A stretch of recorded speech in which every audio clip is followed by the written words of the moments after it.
Welcome back to channel. അപ്പം നിങ്ങൾ എല്ലാവരും ദൃശ്യം 3 കണ്ടിട്ടുണ്ടോ? അപ്പം ദൃശ്യത്തിനെ കുറിച്ചിട്ടുള്ള റിവ്യൂ സംസാരിക്കാൻ തന്നെയാണ് ഞാൻ ഇന്ന് വന്നേക്കണേ. നമുക്ക് നേരെ വീഡിയോയിലോട്ട് പോവാം. അപ്പോൾ ഗൈസ്, ദൃശ്യം 3 ഇറങ്ങിയത് മെയ് 21, അതായത്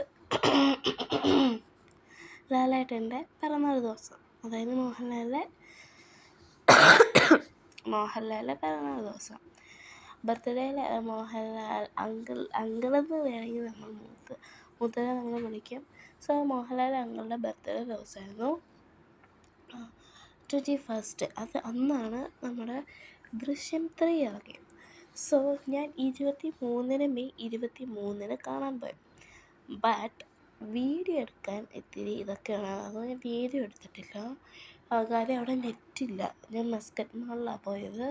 അല്ല, ഗ്രാൻഡ് മസ്കറ്റ് മാളല്ലേ, അവിടെയാണ് പോയത്. അപ്പം എനിക്കവിടെ ഗ്രാൻഡ് മസ്കറ്റ് മാളിലവിടെ നെറ്റൊന്നുമില്ല അവിടെ. അപ്പം സോ എനിക്ക് വീഡിയോ എടുക്കാൻ പറ്റത്തില്ല പ്രോപ്പർ, അതായത് നെറ്റില്ല അങ്ങനെ. അപ്പം അങ്ങനെ റിവ്യൂ പിന്നെ ഞാൻ മറന്നുപോയി ആക്ച്വലി. പിന്നെ ഇന്നാണ് സമയം കിട്ടി. ഇന്നിപ്പോൾ ജൂൺ 15, അതേ 1:30, ഇവിടെ മൺഡേ ആണ്. ഇവിടെ നിന്ന് 1:30-ക്കാണ് എനിക്ക് സമയം കിട്ടിയതെന്നാണ് നിങ്ങൾ പറഞ്ഞത്. ഒരു അരമാസമെങ്കിലും എടുത്തിട്ട് ഒരു കുറച്ച് ദിവസമായി ഞാൻ ഓർക്കാറില്ല എടുക്കണമെന്നുണ്ട്, പക്ഷെ ഞാൻ ഓർക്കാറില്ല.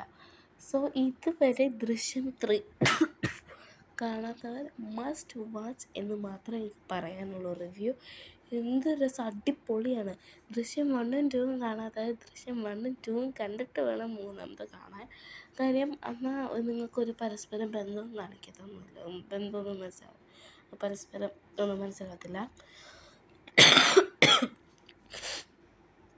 അതിൻ്റെ തുടക്കത്തിൽ തന്നെ നമ്മുടെ ഹാഫ് സീൻ കാണിക്കും. അതായത് 1-ൻ്റെയും 2-ൻ്റെയും ഹാഫ് സീൻ എന്ന് പറഞ്ഞാൽ കുറച്ച് സീൻ എങ്ങനെയാണ് കഴിഞ്ഞ കഥ എങ്ങനെയാണ് കഴിഞ്ഞ് അവിടെ തൊട്ടാണ് അടുത്ത ഇത് തുടങ്ങുന്നത്. അങ്ങനെ അപ്പോൾ 1-ൻ്റെ പകുതി നിർത്തിയിട്ട് 2-മത്തേൻ്റെ പകുതി കാണിച്ചു, പകുതിയുടെ പിന്നെ 3-ാമത് തുടങ്ങി.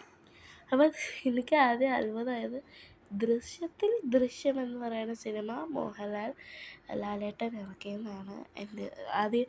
ഞാൻ ഓർത്തത് ഇതെങ്ങനെ ഇറക്കിയതൊക്കെ, പക്ഷേ ഞാൻ മിക്ക സിനിമയിൽ അങ്ങനെ കണ്ടിട്ടുണ്ട്.